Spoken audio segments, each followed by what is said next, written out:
If all others accepted the lie which the party imposed, if all records told the same tale, then the lie passed into history and became truth.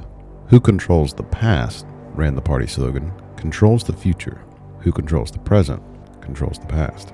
And yet the past, though of its nature alterable, never had been altered.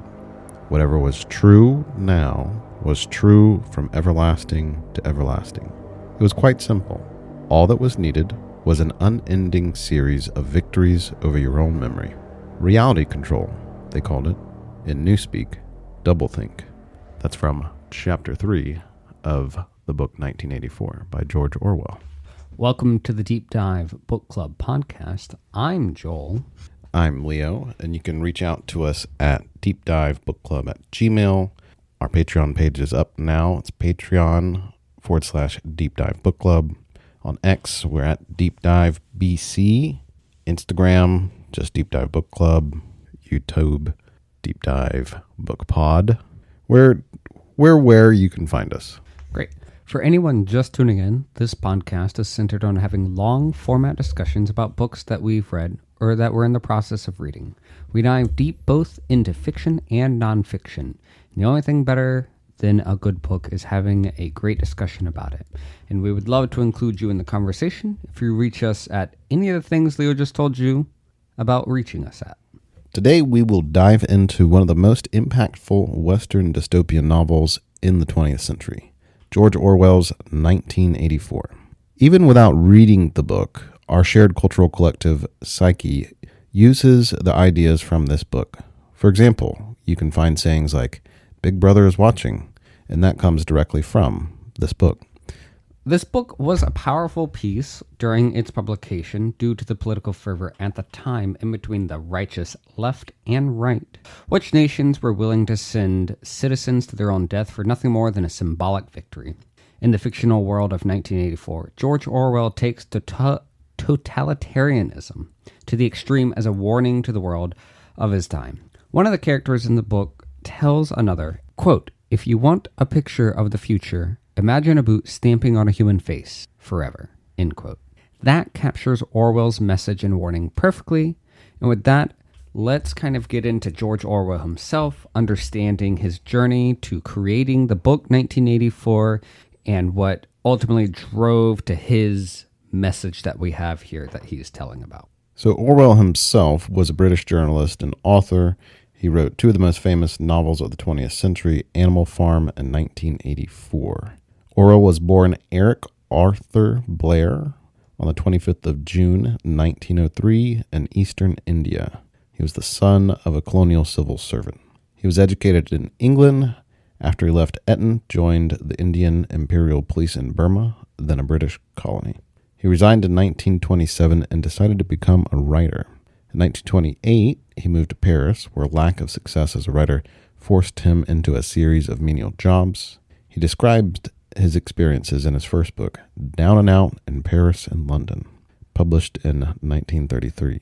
He took the name George Orwell shortly before its publication. This was followed by his first actual novel, Burmese Days, in 1934. You know, I think probably his early years in India and Burma, I think we can see that come out in 1984, and I'll be interested to discuss kind of his impacts from being a part of a police state at the time to where he ultimately gets to politically.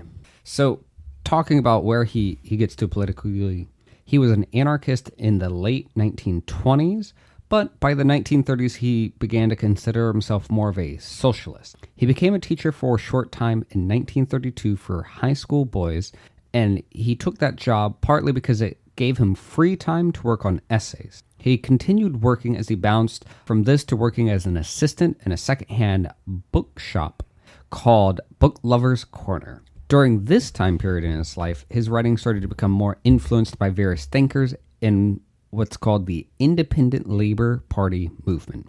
Later, in 1936, he was commissioned to write an account of poverty amongst unemployed miners in northern England, which ultimately resulted in the Road to Wigan Pier that he published in 1937. And I believe we'll also see that impact more of his portrayal of the proletariat in his books. Have you read The Road to Wigan Pier? No.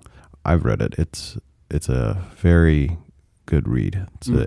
It's dark because he goes and spends time with the coal miners and their families in England during this time period. It's a dark business. Late in 1936, Orwell traveled to Spain to fight for the Republicans against Franco's nationalist fascistic forces due to his committed democratic socialist ideals. He joined the militia of the POUM, Partido Obrero de Unificación Marxista, a small anti-Stalinistic Marxist party. Back home, his wife Eileen continued pushing his publications through before joining Orwell in Spain, where he had quickly become a corporal within his voluntary militia. He was transferred back and forth from two fronts during his time soldiering in Spain. It was also during his time in Spain that he met communists that would influence his political philosophy forever. While fighting, Orwell was shot in the throat by a sniper bullet. Orwell's vivid description of being wounded on the front lines occurs near the end of his memoirs of the Spanish Civil War, Homage to Catalonia. Many years later, Harry Milton described the incident to a reporter in California, attributed Orwell's misfortune both due to his height and to his somewhat reckless habit of looking over the top of the unit's fortified position. Quote, "I heard the crisp sound of a high-velocity shot and Orwell toppled over. He landed on his back," end quote. Milton recounts giving first aid as Orwell waited to be taken to the hospital. In Orwell's journaling and writings about his days, he noted that he had no confirmed kills, although shot at enemies and used several homemade hand grenades in close-quartered combat. Initially, while in Spain, Orwell described his experience as a foretaste of socialism, and he meant this optimistically, himself being an avowed socialist. He was quickly disillusioned by the situation on the ground in reality. The infighting among the leftist forces was fueled by Stalinist-backed communists who were attempting to consolidate power and seize control, even though the Civil War was far from over and they had a lot more on their plate than to worry about that. But that was their priority. He was forced to flee in fear of his life from Soviet-backed communists who were suppressing revolutionary socialist dissenters. The experience turned him into a lifelong anti-Stalinist. He saw firsthand how propaganda was being used to control the political narrative. He saw a revolutionary movement being co-opted by people that were power-hungry, and he bore witness to political purges, all of which heavily influenced his novels Animal Farm in 1984. Importantly, his experience with Stalinists seemed to mold him to be anti-totalitarian, not anti-left. I think we can definitely see that image come out in Animal Farm, which I think is a direct criticism of Stalinist communism, right? Yeah. Because we have this like, all animals are equal, but these animals are first amongst equals. Okay, between 1941 and 1943, Orwell worked on propaganda for the BBC. In 1943, he became literary editor of the Tribune, a weekly left-wing magazine. By now, he made it as a writer. He was a prolific journalist, writing articles, reviews, and books. At the outbreak of the Second World War, Orwell's wife Eileen started working in the censorship department of the Ministry of Information in central London, staying during the week with her family in Greenwich, perhaps providing further experience that made its way into Orwell's writings. Either way, Eileen clearly had a great influence on Orwell's writings. Sadly, she died suddenly in 1945 at the age of 39. She was undergoing a hysterectomy surgery when she suffered a fatal cardiac failure under anesthesia. Also in 1945, Orwell's Animal Farm was published, a political fable which set into a farmyard with the idea of Stalin's betrayal of the Russian Revolution. It made Orwell's name and ensured he was financially comfortable for the first time in his life. The post-war climate aided the reception of his work and solidified his worldwide success. He then published 1984, about 4 years later, which set an imaginary totalitarian future. The book made a deep impression, and its title and many phrases such as Big Brother is watching you, Newspeak, Doublethink, all entered popular use. However, about this time, Orwell's health was deteriorating, and he died of tuberculosis on January 21st, 1950, after achieving a pretty wide successful career. And we'll get into it a little bit more. I think his success was really fueled by the fact that so much war had happened recently that everyone was completely sick of that event, especially over in Europe. When I was compiling notes for the discussion today, that's one thing that I was looking into, is the impact his book had at the time of its publication, because some books that we consider classics or, meaningful to history don't make a big splash during their initial time. This one did, and it's exactly what you said. They're in the beginnings of, really realizing the Stalinist terrors that are happening just from the Western perspective. They're just beginning to understand that, and it's horrific to people like Orwell, who are socialist and want to see, workers' revolutions take place, to see it co-opted like that. Same thing, Cold War is just starting to heat up. The world wars are just the day before, so they're very aware of this, and yeah, it's the right time for that book to come out and make a big impact. Interestingly enough, other dystopian novels like Brave New World and Margaret Atwood's Handmaid's Tale did not make that big of a splash when they first came out. Their fame kind of rose as the years progressed. We talked about it in our most recent, The Book of the Five Rings, how impactful or not impactful that was at the time of the publication. And as we're going through history and understanding publications, understanding it both now and when it reached the mass, as in when it was first published, it's hard to really get that picture, that photograph of what it was at that time. And I think we'll get into it a little bit more, and people are like, this is too extreme, or he overblows this. But I think that those ideas don't grasp kind of the context in which it was published. And I'm glad we get to kind of dissect that and get into it a little bit more as we go through the book. Right. The previous book we talked about was a set of scrolls that were written in the 1600s, feudal Japan. This is a little bit easier for us to kind of get an understanding of its impact during its time. 1600s, feudal Japan, not so much. Awesome. I'm really glad we got through the background of Orwell, and I think that really sets us up to understand his writings here in 1984. I would say out of all the books that we've covered so far, even maybe just as much, if not more so than understanding Five Rings, it's pretty important to understand Orwell's background to understanding 1984, where he's coming from and his actual stance, because he is a socialist, and the book is very, at least from my understanding, anti-totalitarian, not anti-left, not anti-communism as such, just particularly totalitarianism and fascistic ways of running a country. And I would say we see that through Orwell's life, where he literally fought against fascists during the Spanish Civil War. And he spent so much time writing against totalitarian communism as well. So on both sides, he fought both with gun and pen totalitarianism on the right and left. Right. And with that, kind of let's get into the overview of 1984. We'll go through kind of the synopsis of it so that we can then dissect it and walk through it bit by bit. Okay. The book opens on the fictitious day, April 4th, 1984. Remember, that's far into the future from Orwell's time when the book came out. Not far into the future, several decades. We meet Winston Smith in a world shattered by decades of global war, civil unrest, and revolution. Great Britain, now dubbed Oceania, one of three totalitarian superstates that dominate the globe, is ruled by the party under the ideology of INGSOC, which is a Newspeak abbreviation of English socialism.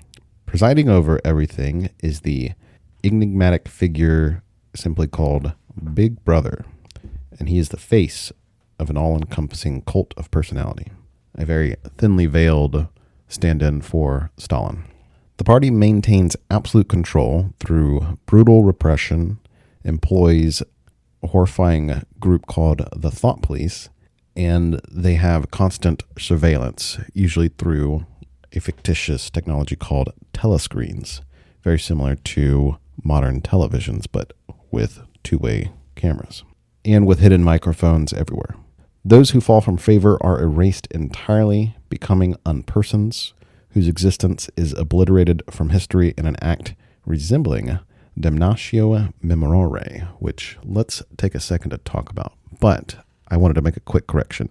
I referred to Britain as Oceania. Britain is called Airstrip 1 in the book. Oceania is the superstate that encompasses most of what we would think of now as the Western Hemisphere. Yeah.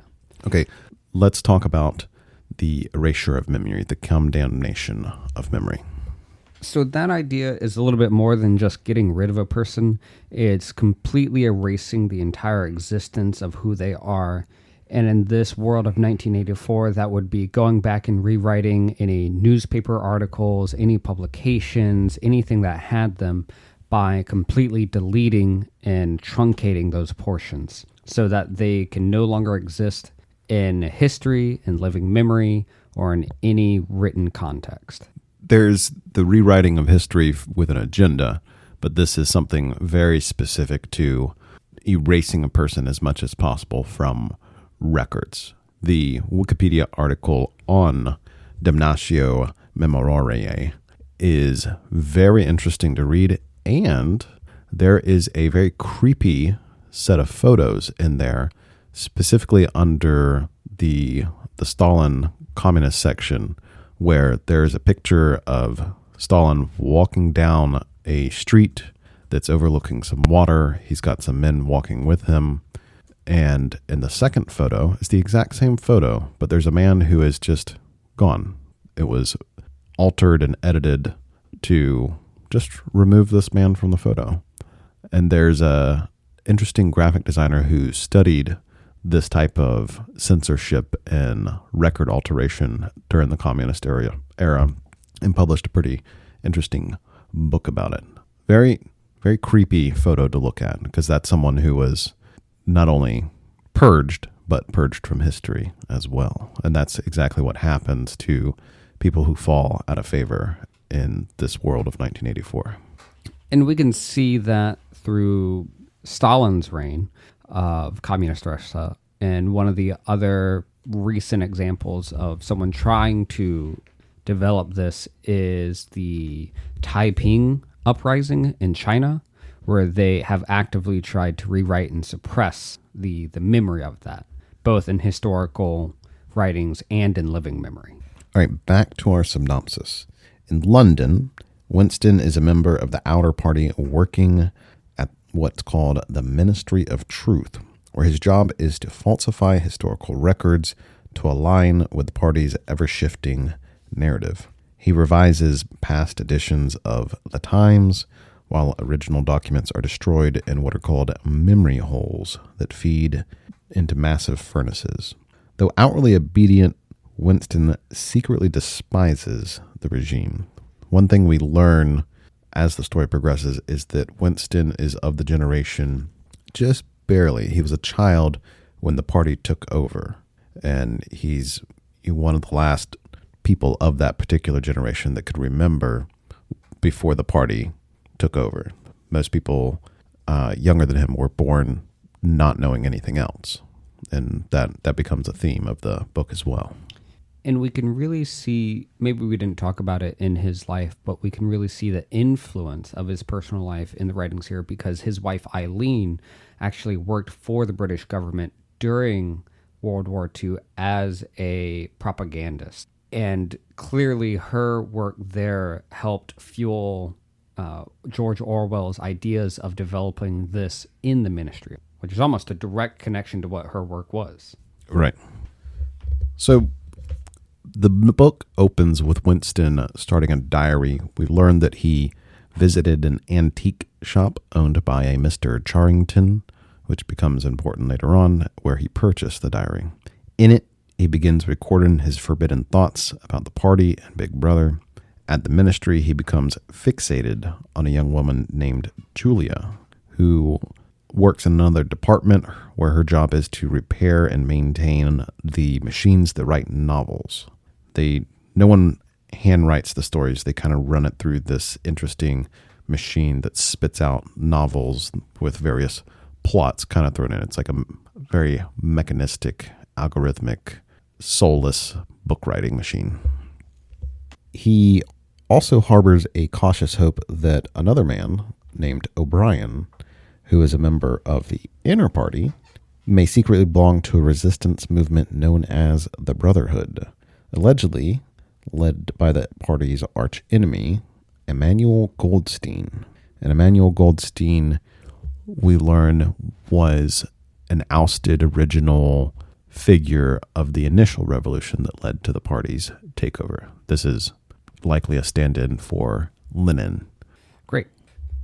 So through the journey, unexpectedly, Julia declares her love for Winston, and the two began a clandestine affair. Their relationship becomes both a personal rebellion and a fragile sanctuary where they can hide from the party's oppression. Eventually, O'Brien summons Winston to his apartment and claims to be a member of the resistance, the Brotherhood. He provides Winston with a copy of Goldstein's manifesto, which is named The Theory and Practice of Oligarchical Collectivism. As Winston and Julia read the book, they learn how the party sustains its dominance through perpetual war, manipulation of truth, and the inversion of language and logic embodied in its slogans. Perpetual war. Wow. That's interesting. Anyways, their hope collapses when Mr. Charrington is exposed as an undercover thought police agent. Winston and Julia are arrested, separated, and imprisoned in the Ministry of Love. O'Brien reveals himself as loyal to the party, having orchestrated an elaborate trap. Over months of imprisonment, Winston is starved, beaten, psychologically tortured. O'Brien explains that the Brotherhood may not even exist and that Goldstein's book was authorized by party officials in order to be used by the thought police. When Winston is released after all his torture, he kind of drifts on the outskirts of public life, and he frequents a place called the Chestnut Tree Cafe. This is at the very end of his sad story. Julia was also caught and tortured, and this is the first time they bump into each other. They admit that they betrayed one another and that they no longer have any feelings for each other. The book closes with Winston sitting alone in the cafe, drinking the nasty gin spiced with cloves, and beginning to tear up over the probably false news of a victory in Africa. And Winston comes to realize that he deeply loves Big Brother. In full submission. He's, yes, worse than death and the erasure that he's eventually going to face. He is completely mentally broken. Well, I think that's a very thorough synopsis of the book. I think we've really touched on a lot of key things that we'll get into in the discussion, and we've tied it together with kind of Orwell's background and his kind of journey in life that brought him to making this book. And with that, we're going to take a quick break, and we'll get deeper into the discussion.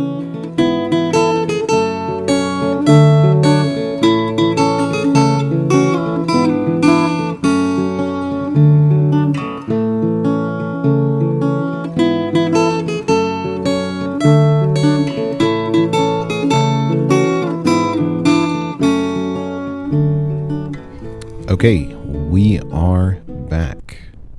Joel, thank you for that wonderful interlude music that you recently added. That you haven't listened to? We just listened to it. What are you talking about? Oh, right. Okay, first thing I want to talk about, Joel, is the concept of doublethink. What do you think about doublethink? I don't think it's probably pretty great. So, doublethink is, quote, a form of mental discipline whose goal, desirable and necessary to all party members, is to be able to believe two contradictory truths at the same time. We all do it. In social psychology, it has long been known as cognitive dissonance. Others like to call it compartmentalization. End quote. An example of the kind of doublethink is that party members have to believe that democracy was impossible and that the party was the guardian of democracy. What do you think of doublethink as a form of control that the party uses? I believe in the world that is set up by George Orwell in 1984, doublethink is a necessary component for that control, because you have to believe contradictory things at all times. We're both invading other areas and liberating them. We are winning the war when we go and attack places that are not in Oceania. We love someone so much that we destroy them so that they can be a part of the party. I don't remember who said it, but the phrase comes to mind that we destroy that which we love. That might have been Gene Wolfe. The other thing I wonder is the cost or consequence of constantly carrying around this contradictory way of thinking, holding these two contradictions, has this continual mental strain of like holding two mental magnets together that don't want to be together, two opposing things that you're forcing together that should not be together. I suppose so. I think in some easier ways, I don't want to get into the realm of politics, as in modern day politics, or into the realm of religion, but we can see these arise in people's belief system. And we have the idea, it doesn't matter.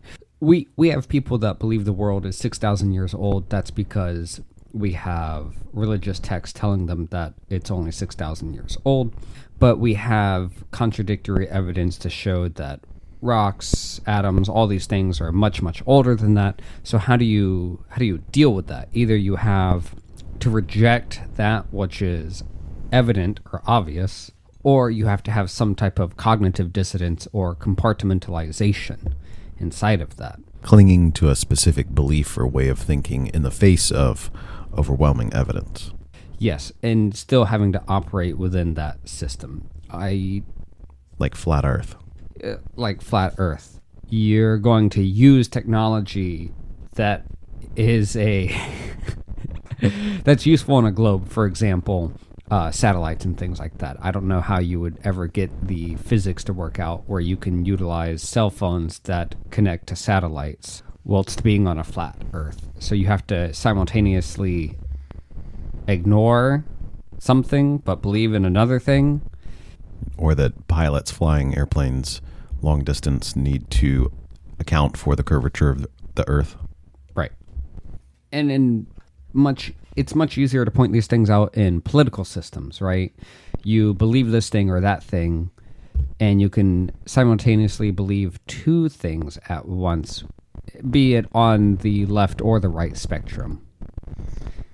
And the great example here that comes straight from the book is that party members of INCSOC need to believe that democracy is impossible, but that the party is the guardian of democracy. It's a complete totalitarian state. They're told everything that they can do, that they can't do, that they can think, down to the smallest detail for party members. But at the same time, they have to believe that, we are saving democracy. I think one thing we can see for cognitive dissonance in American culture is we have to, and not just American culture, I don't mean to pigeonhole that aspect, but we often have this idea that we are a chosen person or a hero in our system, that we're super meaningful, even though the world is so big, the universe is so big, and we're so small. And that sometimes can be overwhelming for people to handle. So in a way, my argument here is that cognitive dissonance is sometimes you have to believe that you're the center of the universe while also believing that you are completely meaningless to the universe, so that you don't go too far to the extremes of either side. Because too far to the extreme of nothing matters, so I'm going to kill other people or kill myself, Which people commit suicide over that thought, right? Because they have a fear of death. Everything's overwhelming because we're too small. Or you become You begin to have a God complex, you mean? You become so much the center of the universe that nothing else matters. You become so self-centered, egotistical, that you can't put yourself in other people's shoes or have empathy or anything like that. You become a black hole. You collapse in on your own gravity, and you can't see anything beyond the horizon of yourself. Correct. And in some ways, it's a gentle cognitive dissonance, I believe, that we have to have, because we have to believe that our actions and choices matter while also understanding that perhaps they don't really matter in the grand scheme of the Earth and geological time. And I guess this harkens back to Freud a little bit.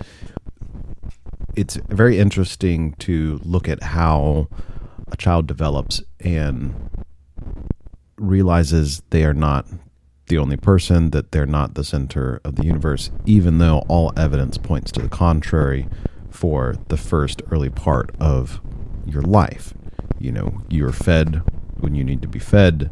People are paying attention to you. People are meeting your needs, hopefully. And yet you are eventually confronted with evidence that the adults and people around you have their own lives, have their own feelings, have their own minds.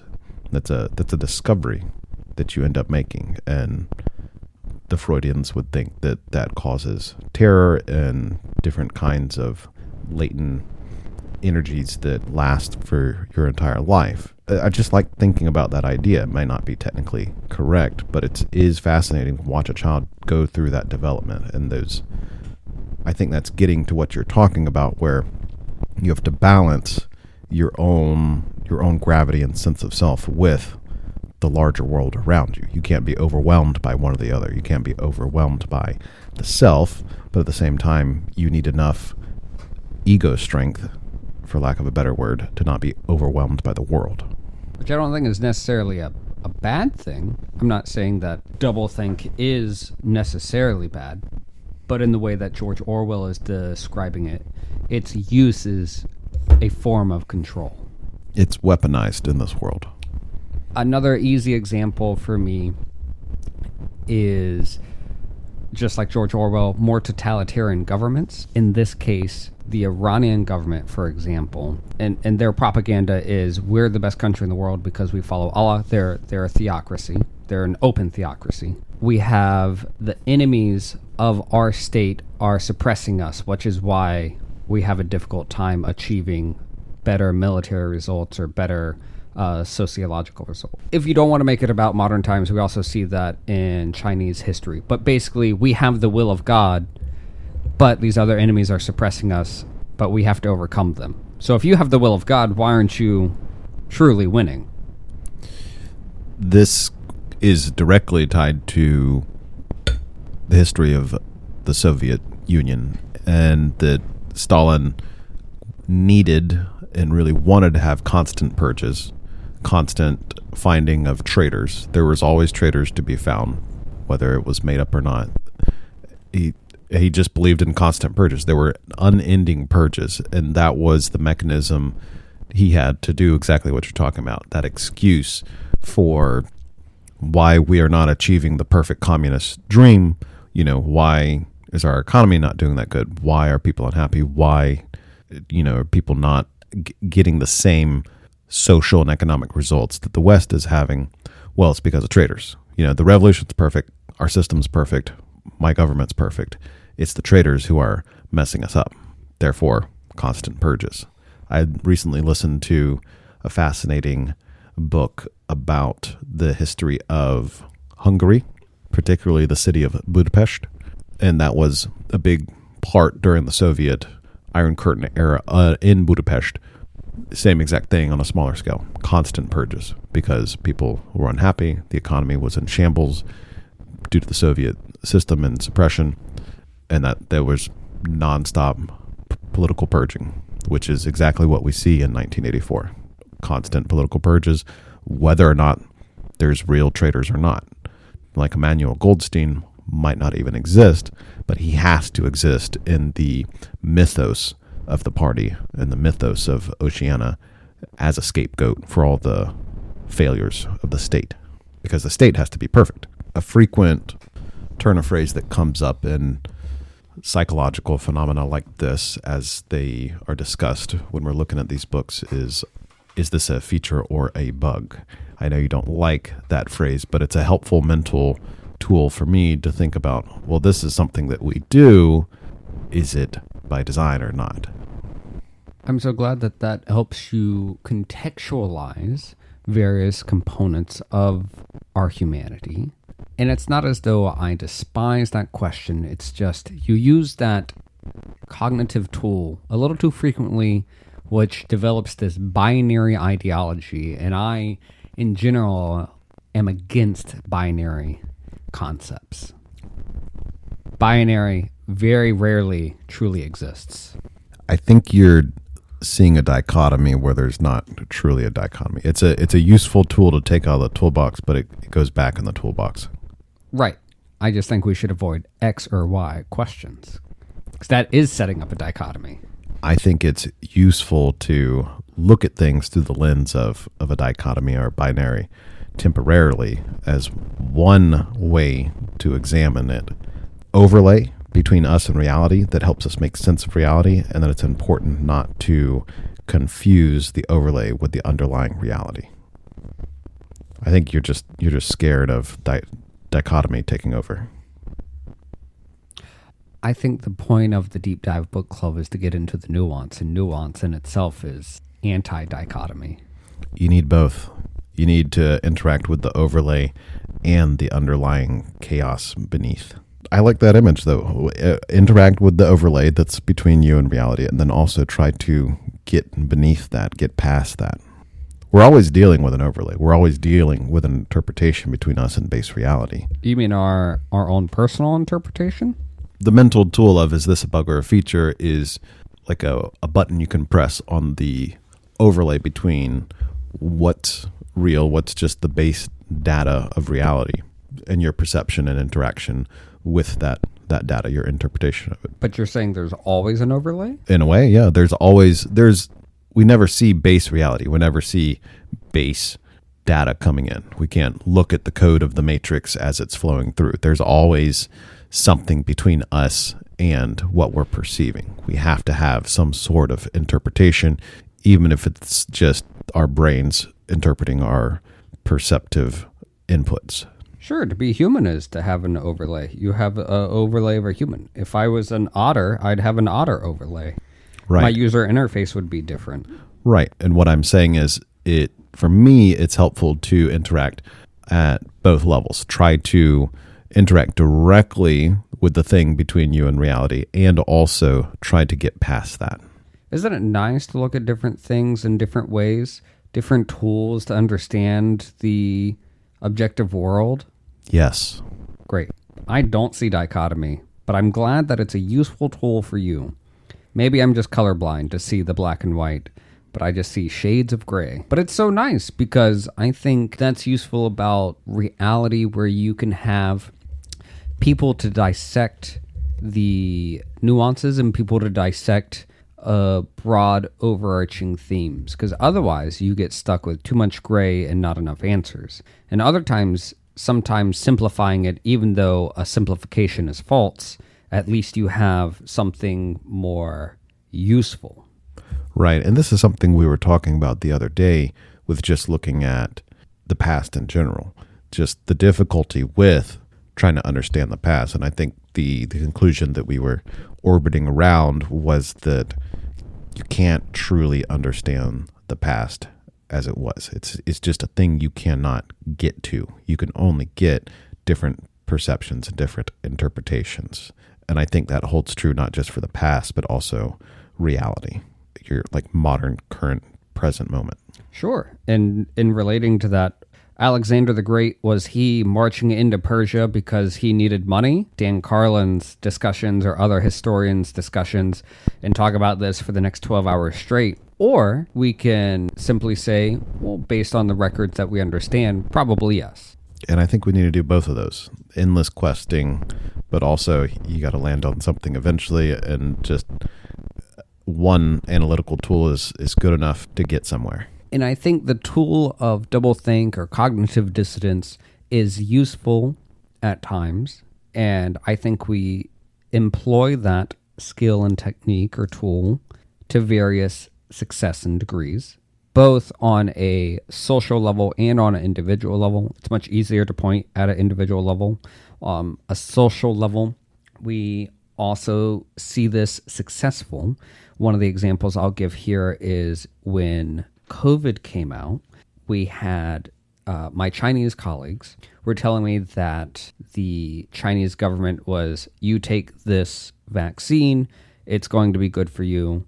And the general population said, yes, okay, and they took it. There wasn't an anti-vax movement in China at the time because they have a trust of the government.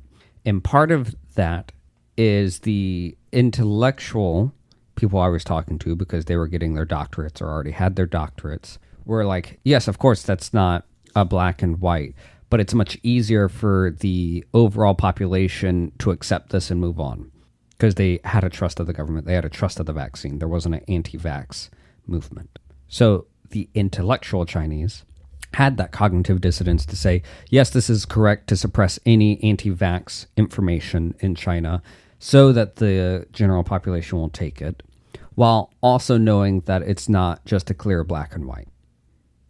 A form of doublethink used for its own purposes. Yeah. Meanwhile, they were laughing and mocking America because we were fighting ourselves with our own anti-vax movements. Pesky free speech. Positive and negative. Yep. Part of the system. It's just part of the system of having free speech. Is it a bug or a feature? I think what's useful here is the two different perspectives we can provide for the listeners, right? You can be the cat in the box. I'll be the cat out of the box. It's great. That sounds like a dichotomy to me. In the box, out of the box. Unless you can't see the cat, in which case the cat is both in the box and out of the box simultaneously. Or dead, or alive, or neither, or both. Which would call a superposition. Okay, I think we've beaten this topic enough. Let's move on. I don't know that we've really beaten the topic. We've kind of digressed in 12 different directions. We have killed this topic by 1,000 cuts in various forms. So to pull us back in, to keep us somewhere on the track in the world of 1984, let's get to the diary. Quote, "The thing that he was about to do was to open a diary. This was not illegal. Nothing was illegal since there were no longer any laws, but if detected, it was reasonably certain that it would be punished by death, or at least by 25 years in a forced labor camp." End quote.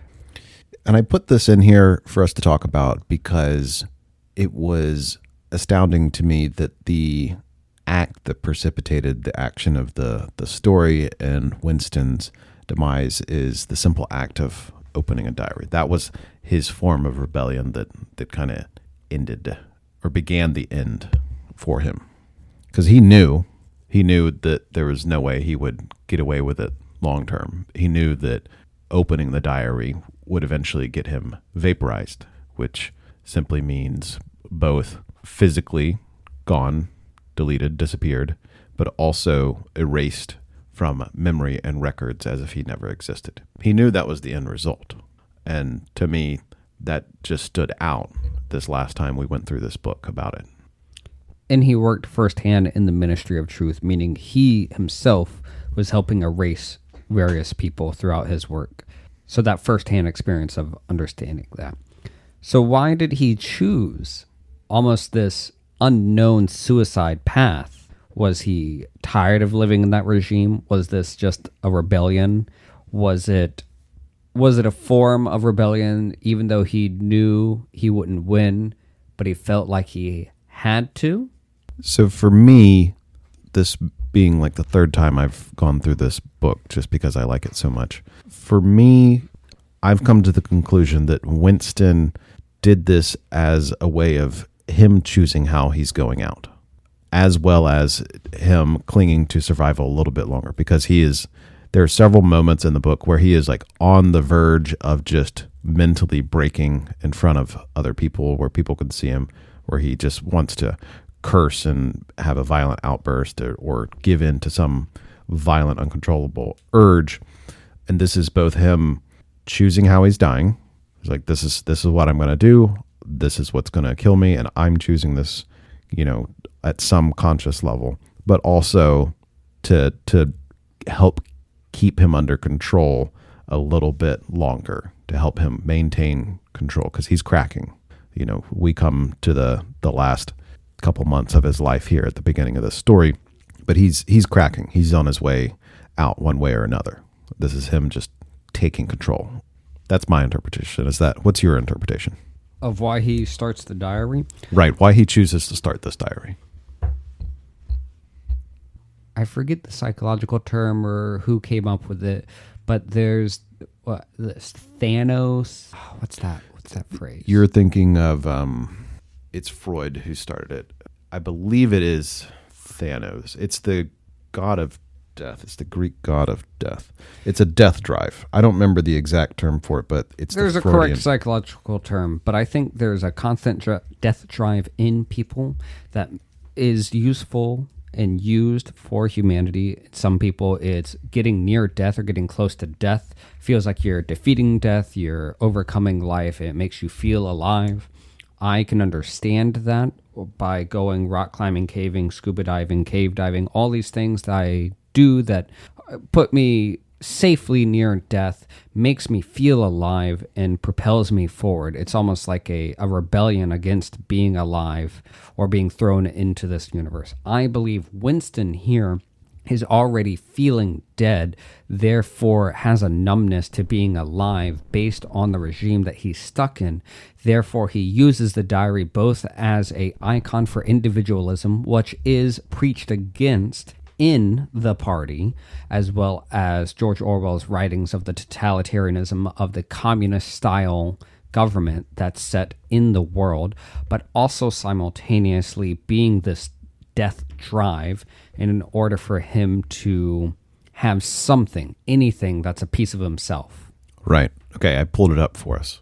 In classical psychoanalysis, the death drive is an aspect of libidinal energy that seeks to lead organic life back into the inanimate state. For Freud, it expresses itself, though probably only in part, as a drive of destruction directed against the external world and other organisms, for example, in the behavior of predation.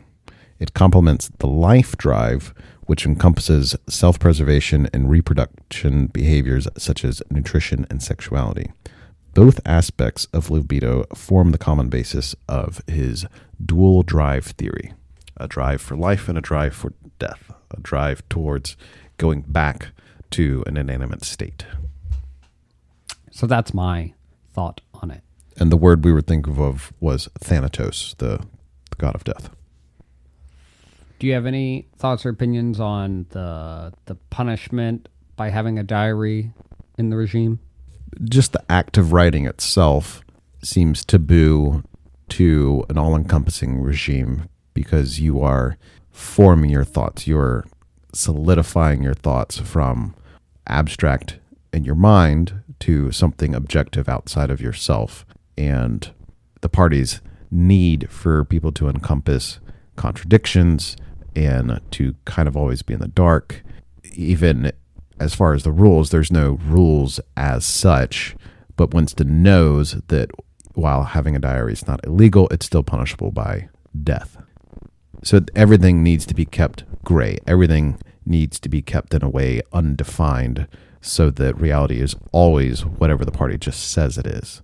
So taking that act of taking your thoughts and making them objectively real outside of yourself is taboo. It's a sin, because you are creating a narrative outside of what the party says you're thinking or doing. I could be reading into Orwell's writings a little too much, but I think the reason that having the diary would be punishable is, like you said, that individualism there, but also there's not any laws in the world anymore, but it's a taboo.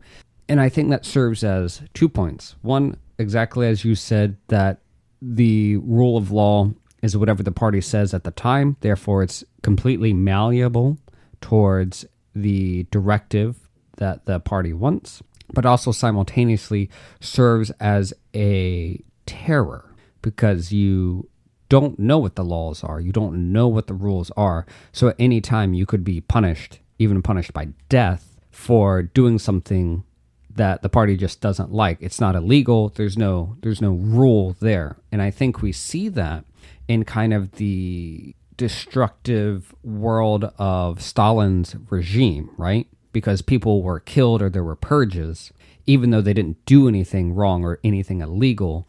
It was just what the party wanted at the time. So that adds an extra level of terror or fear for people. So if you get together with other writers, in which we saw a little bit of that shine through the Master in Margarita. Yeah, the Master and Margarita, we saw kind of that shine through with the writer's house and all of that. You don't know if you're going to be punished for getting together with other thinkers at the time. That could be something that you're purged for in Stalin's regime, even though it's not illegal. So in this case, in the world of 1984, I think that serves as that terror-like control.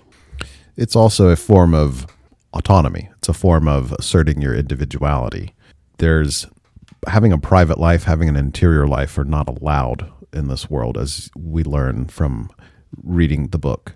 Winston, everyone's home or apartment that they're living in is always within view. Everything they're doing is within view of the all-seeing telescreen, which displays whatever propaganda or whatever's going on, but there's also a camera on it that's watching. So you are being watched the whole time. You're on an endless, to use a modern term, you're on an endless Zoom meeting. You're an endless virtual call where they can see you and you see whatever they want you to see, whether it's group exercises or propaganda or news. You're not allowed to turn it off. You're not even allowed to turn it down. That's just what you're exposed to. So you're not allowed to have that. You're expected after your work is over to go do a community event or go join some group or do some extracurricular activities that involve you being around other people. It's dangerous to be alone, and it's dangerous to not participate in the extracurricular stuff, even though it's not mandated. It's not illegal, but you know what you need to do to survive. You just implicitly understand. So writing a diary is an ultimate act of asserting individuality, autonomy, and an interior life. All contradictory to what it means to be a good party member. So that's why I think he started the diary, is that he's knowingly committing a form of suicide. He knows that he's not long for the world, that he can't hold out much longer, that he's not a true party member at heart, and that's eventually going to get himself killed. Well, in a way, sometimes not expressing your individuality is its own form of death. So perhaps by not writing the diary, Winston feels like he's dying anyway. A phrase that comes up in the book over and over again that I didn't understand when I first read it, years and years ago, is that we are the dead. And it's brought up a few times, and I appreciate it now that, in a way, the characters are just not alive. They are unable to be alive. They're already dead. And that's something Winston reinforces to himself and Julia throughout their time. Yeah. Do you have any more thoughts on the diary here before we move along? No, I don't think I have any other thoughts on the diary. So the next thing that I wanted us to talk about is the kind of ritual hatred that happens. There's something called the 2 minutes hate, and it happens every day in 1984, where party members gather to watch a film or some type of presentation that vilifies Emmanuel Goldstein and whatever the current enemy state is at the time that they're at war with. They channel their rage into a frenzied, orgy of screams and ecstatic hatred. Quote, "The horrible thing about the 2 minutes hate was not that one was obliged to act a part, but that it was impossible to avoid joining in. Within 30 seconds, any pretense was always unnecessary. End quote. What do you think about this ritual hatred that happens every day? I think this ritual hatred embodies two particular aspects that Orwell is highlighting for us. One is going to be, again, that terror control, where the use of hate is helping to fuel the idea that you don't want to be on the opposite side of that you're on this part of the team, that you're on this side, and you don't want to incur the wrath of other people or the party, and you are, again, forced into this tribe. And that's an easy thing we see in human psychology for the us versus them mentality. Well, we have to have an enemy to fight against. We have to have something to hate. And it also provides a form of control. As we talked about in Thinking Fast and Slow, which is a great book that we'll get to, when you have the supposition, both this and that book together, but when you have hate or you have the fear of death or there's like a threat or danger, you're more likely to choose authoritarianism. So whenever there's something fearful, our human psychology gears towards accepting or choosing authoritarianism over individualism at that time. Think of like an emergency situation, or we see it in zombie apocalypses where a despot is in charge of a small clan of survivors rather than a democracy because of the immediate danger or fear there. Right, in an emergency situation, a life or death situation, little hierarchies will instantly kind of organically form because we begin to be wired towards survival over anything else, and quick decision making and fear lets us give in to that. Hey, I'm in charge of this little group of survivors right now. We're going to do this, this, and this. People fall in line with that. And I agree. It's manufactured fear, manufactured us versus them to give people an outlet for that so they fall in line more easily.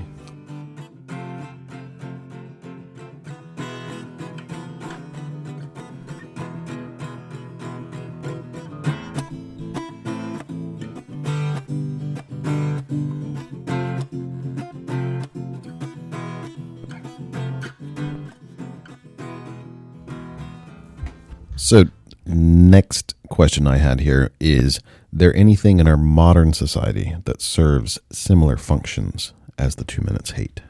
If we are excluding cults, I'm going to have to think about that, because cults are very easily. They actively have a direct self-hate, other hate, or picking out an individual and hating that person or giving them insults. And that's been a bonding situation that plenty have used. But thinking about more mainstream or larger society, what do we have as hate rituals? It's not a hate ritual necessarily, but sports. People get really into sports, and that reinforces a very strong us versus them. It creates an artificial us versus them mentality that people really get into. It's not quite hate. For some people, there might be some hatred there, but that doesn't capture the brutality that's within the 2 minutes hate. But I think that's the closest parallel that I can think of right now. On online groups, we have kind of echo chamber extreme forming, and we won't dissect that further, but we have individual groups having hate rituals or hate speech towards the opposite political party. And that does have, the emotional hatred part of it combined with the us versus them mentality, for sure. Very much so. And then we can see that kind of continue on in an echo chamber situation. And we see that kind of ferment different subcultures. And I think an easy one that we can look at is like flat earthers or anything else like that. But these flat earthers all get together and then they have this echo chamber of agreement with each other. And that forms that us versus them. not necessarily in a hate system, but that type of internet subculture can be towards a hate ritual. There's definitely something about the lack of resistance of other ideas on the internet that makes people more susceptible to slipping into echo chambers and forms of hatred like that. You just naturally can slip into extremities more easily. Yeah. Because if you go stand in the middle of a mall or a store or something and you start saying things that are very unpopular or hateful, there's a very good chance you're going to encounter some form of resistance that is a form of other people checking you or checking that idea. Like, hey, don't say that, or hey, that's offensive. And that is a way of just us as a larger superorganism keeping everything kind of cohesive as a society. Whereas online, you have none of that resistance, as Byung-Chul Han calls it. There's no resistance. As we talked about yesterday with tar and feathering of people. Yeah, fascinating historical action that people took as a form of public shaming for people stepping out of line too far from what the group wants. Okay, so Winston works at the Ministry of Truth, which is a branch of the government that spreads propaganda and is continuously changing the historical records to fit the party's current narrative. Quote, Oceania has always been at war with Eurasia, end quote. Winston's job within the ministry is to rewrite specific inconvenient entries in newspapers, books, and various documents. What do you think of the Ministry of Truth, and what do you think of Winston's job? For Winston specifically, him being a child before the party took over and him having a glimmer of the world outside of the party, and for him just having his own interior life that's not in line with the party, it's a kind of hell, because he is actively destroying records. He's actively shaping the narrative, and he's also expected to believe the fictitious narratives that he comes up with. Oh, we've always been at war with Eurasia. We've never not been at war with Eurasia. And when that changes, he needs to then help change that lie to truth, and also fully believe it himself. And that he has to do that every day. So he's mentally cracking, as would anyone who would be in that situation. He's mentally slowly disintegrating, and we are catching him at the tail end of that disintegration when the story opens. And the Ministry of Truth, of course, is the ministry of the opposite, the ministry of lies and propaganda and whatever the narrative needs to be. It's the truth as the party sees it. There's no such thing as truth outside of what the party says is true or false. You've got the Ministry of Truth, the Ministry of Love, and the Ministry of Plenty, I believe. And they're all the opposite of what they say. The scariest one is the Ministry of Love, because that's where people go who are rounded up by the thought police. The Ministry of Truth is where they just dictate whatever lies as truth that they want. And the Ministry of Plenty, no one ever has enough. It probably is further grating on his psyche because he knows the truth, because he was born before this. Yet if he was to stand up in any fashion and disagree, he would be vaporized. He would be killed and every record of him destroyed, as he knows, because he's doing it himself. So what do you do in this impossible scenario of trying to maintain your humanity and survive in a society that will absolutely kill you if you were to say anything against the false narrative? I missed out on one of the ministries. So there's the Ministry of Truth, the Ministry of Love, and the Ministry of Peace, and the Ministry of Plenty. So the Ministry of Plenty, of course, is in charge of economic affairs and rationing. And the one I missed out on was the Ministry of Peace, which is war. That's the military. I think Winston's terror, and we touched on this a little bit already, Winston's terror is very real because he has direct evidence of the type of vaporization that people fear, because he is part of that mechanism of vaporization.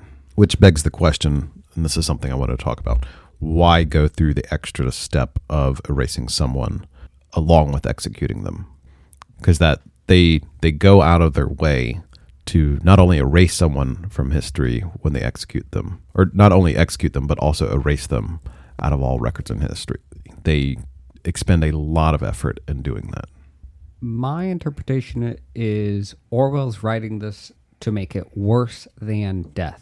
And in this case, the only way to have something worse than death is to have a non-existence, meaning you had no impact, no effect on the world, absolutely nothing. And I believe that that would be the idea of something worse than death. Something that occurs to me as we're talking about this, because there's parallels in real history for this. I mean, this happened in the purges. As we were talking about earlier, there's creepy photos you can find online where a man standing next to Stalin, there's now a photo where he never existed in that photo, and people are purged from records.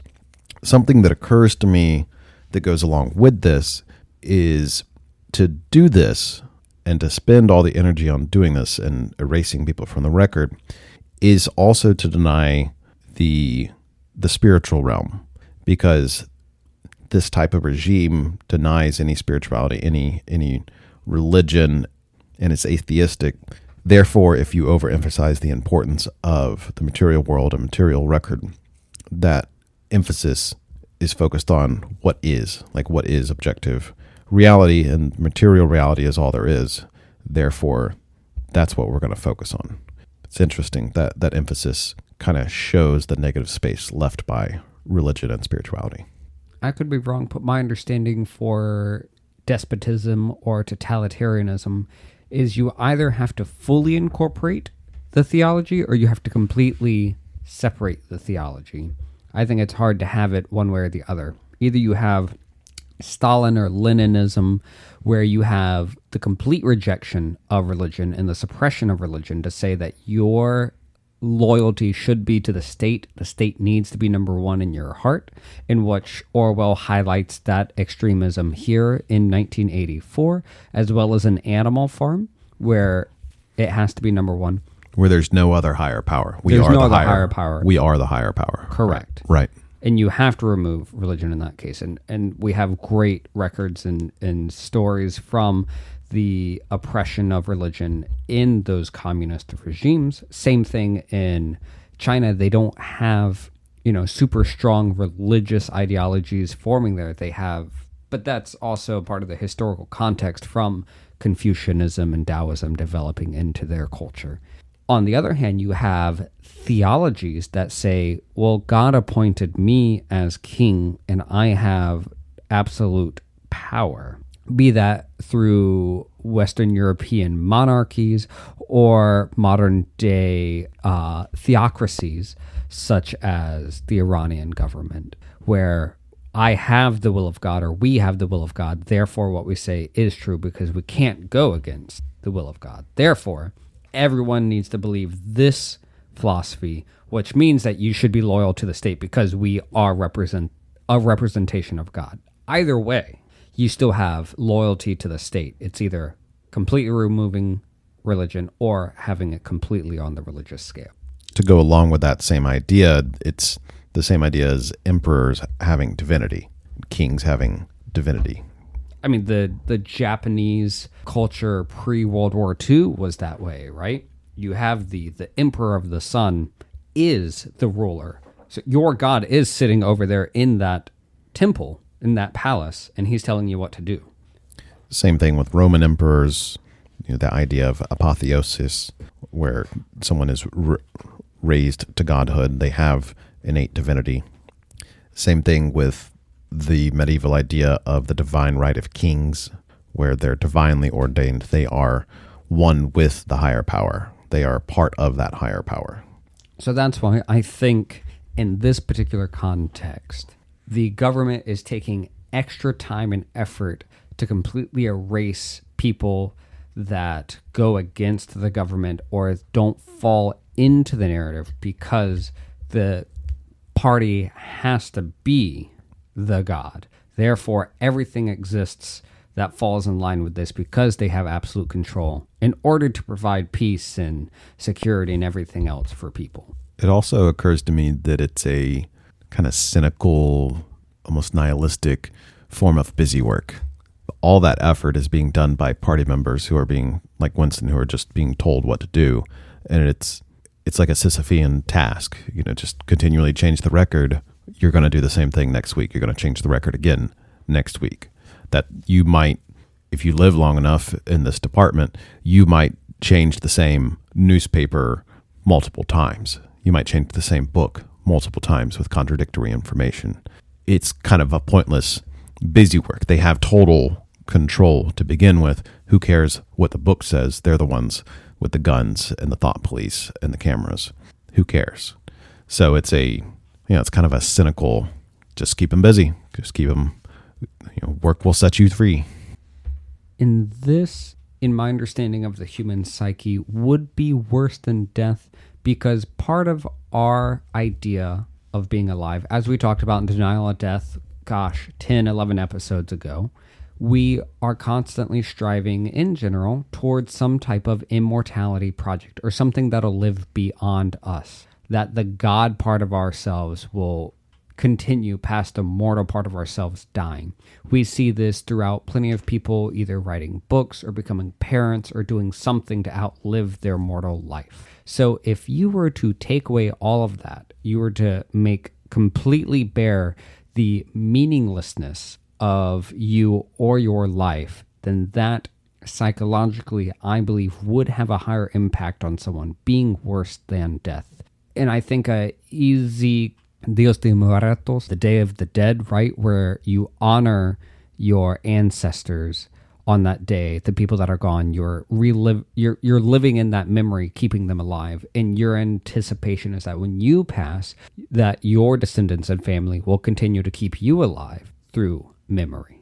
Ancestor worship. Ancient Romans had, in wealthy enough houses, they had rooms dedicated solely to like a shrine for ancestors. Very important.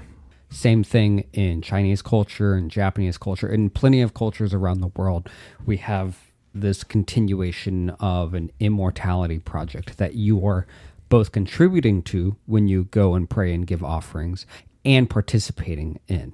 And the larger power here, the party is emphasizing that the larger power is the party itself, the thing that will outlive you. One of the characters just flat out says that. It's like, me as an individual doesn't matter because the party is forever. And in the party, when the party is mentioned in the book, it's always with a capital P. It's an entity unto itself. It is the higher power. So going through the act of just having a ministry of truth to begin with and having all those workers continually updating the record is to put the party itself at the top of that pyramid. The building itself, I didn't think about this, but the building of the ministry of truth itself is a pyramid, if I remember correctly. Or that might have been the ministry of love. Let me look. So I think that is why they go the extra step of, they're not really hiding it, right? Not in the ministry of truth's like employees, so to speak. They know what's happening, which is you're erasing people. It was the ministry of truth. It was a concrete pyramid. Any other thoughts on propaganda and narrative control? No, I don't have any. All right, let's move on to Newspeak. So over lunch, the character Syme, who works on the Newspeak dictionary, tells Winston about the work he does. Quote, every year, fewer and fewer words, and the range of consciousness always a little smaller.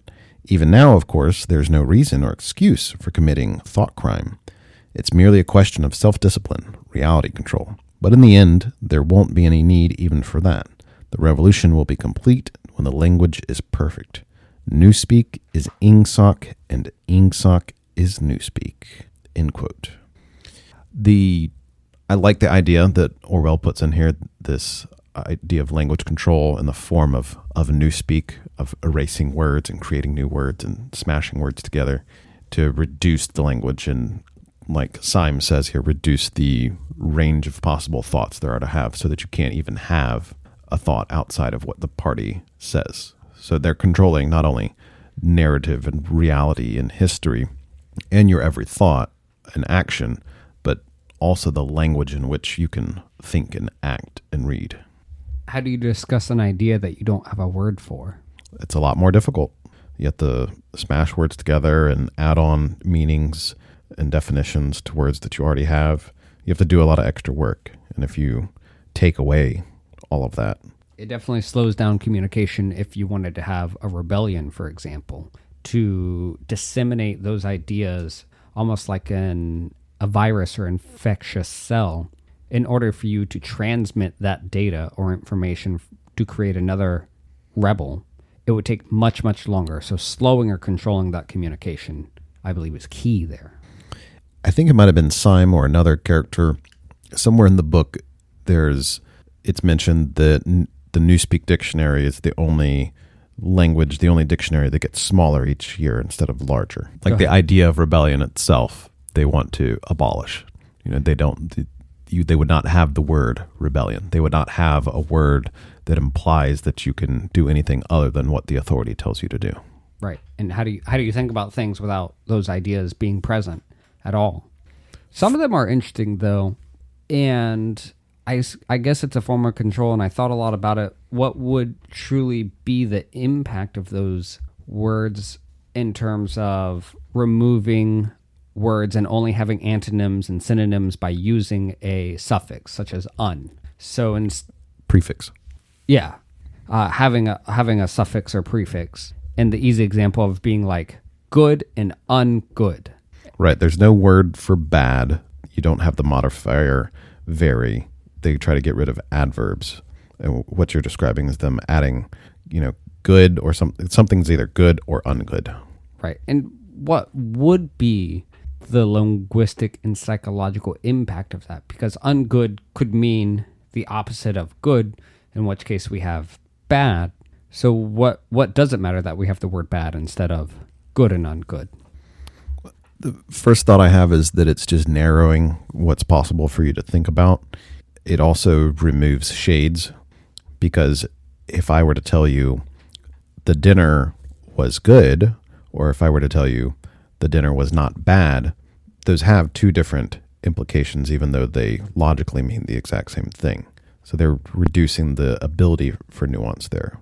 On the same note, it's interesting that the book ends not with the narrative ending. The narrative ends, but an essential part of the book is a little essay that's at the very end of the book itself. That's Orwell writing about Newspeak, separate from the narrative. It's almost like a little essay tacked onto the end.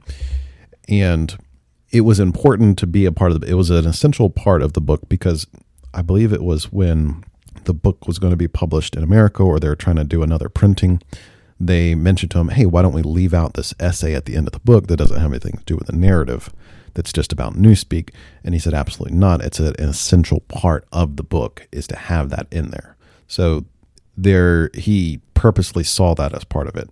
One theory is that it does add a glimmer of hope at the end, because the essay begins, and I'm paraphrasing here, but the essay begins with him saying that in Winston's time, meaning that the essay could be interpreted as having been written after the party has fallen from power, at a time period in the future where there may be some redemption, where the party is something of the past, not the oppressing present power.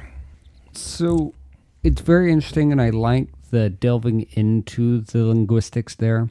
One thing I couldn't quite wrap my brain around is, what is it about the language that could threaten the party itself? Why, other than reducing words like rebellion or individualism or things like that, and then further reducing it so that you have a lack of nuance, I don't see what else the language does to threaten the party, or why else you would have a control over language to begin with.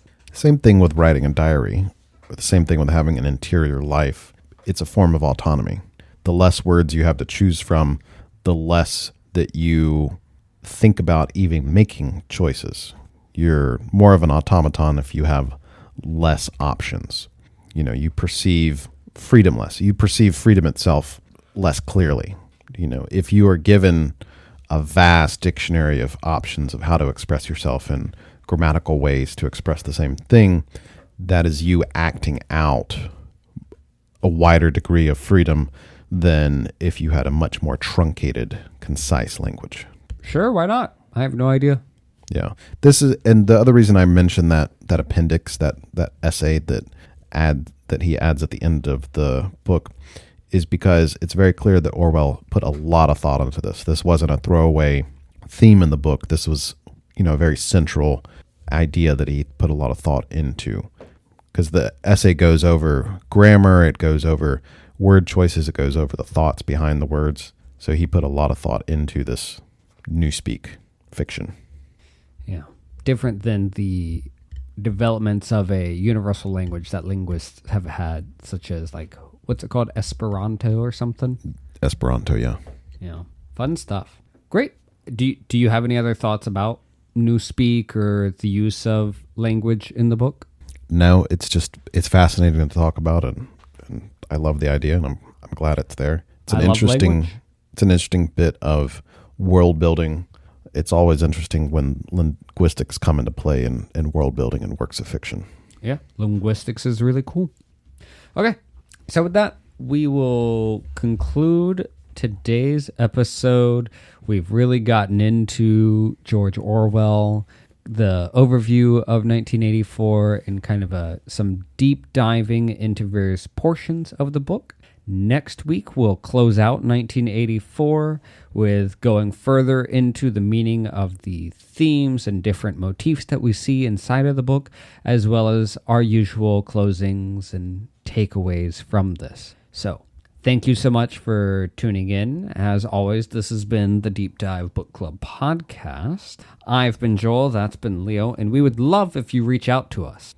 You can get a hold of us. Easiest way is going to be deepdivebookclub@gmail.com. Go to our Patreon page, Deep Dive Book Club.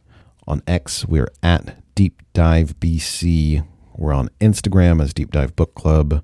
And our YouTube channel is live now at Deep Dive Book Pod. So we will talk to you guys next episode. All right. Thanks, friends. Talk to you next